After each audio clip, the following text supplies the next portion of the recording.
سید ساجد پاشا قادری کے علمی و روحانی بیانات کے لیے حضرت قبلہ کے اس آفیشیل چینل کو سبسکرائب کریں اور بیل آئیکن ضرور پریس کریں۔ جزاک اللہ۔ کے حوالہ جات ہیں فتاوی عالمگیری شریف اور کنز الدقائق میں، بحر الرائق میں، در مختار اور فتاوی فیض الرسول اور بہار شریعت اور فتاوی اہل سنت میں۔ سب سے پہلے تو جان بوجھ کر کچھ کھا لیا یا پی لیا تو روزہ ٹوٹ گیا، یعنی جان بوجھ کر اگر روزے دار ہونا یاد ہے پھر بھی ایک انسان جو ہے پانی پی رہا ہے یا جو ہے نا کچھ کھا رہا ہے تو اس سے جو ہے نا روزہ اس کا ٹوٹ جائے گا۔ اور دوسری بات یہ ہے کہ روزے کی حالت میں انہیلر استعمال کرنا، اس سے بھی جو ہے نا روزہ ٹوٹ جاتا ہے، فتاوی اہل سنت میں ہے، اور میں نے جو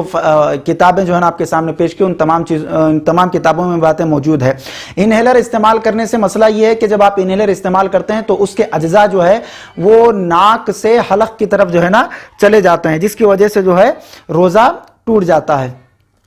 آنکھ میں دوا ڈالنے سے، جدید تحقیق کے اعتبار سے علماء اہل سنت فرماتے ہیں کہ آنکھ میں دوا ڈالنے سے بھی جو ہے نا روزہ ٹوٹ جاتا ہے۔ روزے کی حالت میں جماع یعنی بیوی سے صحبت کرنا، اس سے بھی جو ہے نا روزہ ٹوٹ جاتا ہے۔ بیڑی، سگریٹ، پان کھانے سے بھی جو ہے نا روزہ ٹوٹ جاتا ہے۔ ناک یا کان میں تیل یا دوا ڈالنے سے بھی روزہ ٹوٹ جاتا ہے۔ ناک اور کان کا جدید تحقیق کے اعتبار سے علماء اہل سنت ارشاد فرماتے ہیں کہ ناک یا کان میں تیل یا دوا ڈالنے سے ان کا ڈائریکٹ کنیکشن جو ہے حلق تک جاتا ہے، ناک اور کان سے، تو اس لیے اس سے بھی جو ہے نا روزہ فاسد ہو جاتا ہے، ٹوٹ جاتا ہے۔ سوتے میں یعنی نیند کی حالت میں کچھ کھا لیا یا پی لیا اور پانی کا قطرہ جو ہے وہ حلق میں چلا گیا تو روزہ ٹوٹ جاتا ہے۔ روزے کی حالت میں آنسو منہ میں گیا اور اسے نگل گیا اور ایک قطرہ یا دو قطرہ ہے تو روزہ نہیں ٹوٹا، اگر زیادہ ہے تو اس کی نمکینی پورے منہ میں محسوس ہوتی ہے تو جس سے روزہ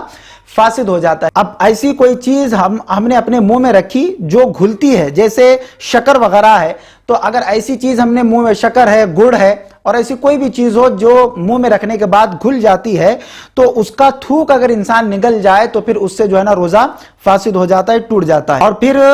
10ویں بات، اس میں 10واں مسئلہ، دانتوں کے درمیان کوئی چیز چنے کے برابر تھی یا زیادہ تھی،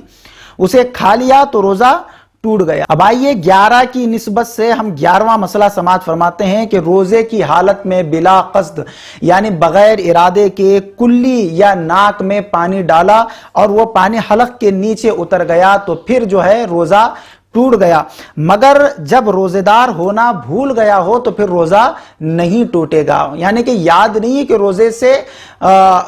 سے نہیں ہے تو پھر اس صورت میں جو ہے نا روزہ نہیں ٹوٹے گا۔ اگر یہ یاد رکھتے ہوئے کہ میں روزے سے ہوں پھر بھی جو ہے نا کلی کر رہا ہے تو اور وہ پانی حلق کے نیچے اتر گیا تو پھر اس سے جو ہے نا روزہ فاسد ہو گیا۔ یہ ناک کا بھی وہی مسئلہ ہے، ناک میں پانی ڈالا تو پانی جو ہے نا ناک سے جو ہے نا چڑھتے ہوئے پھر حلق کے نیچے اگر اتر آیا تو پھر اس سے بھی جو ہے نا روزہ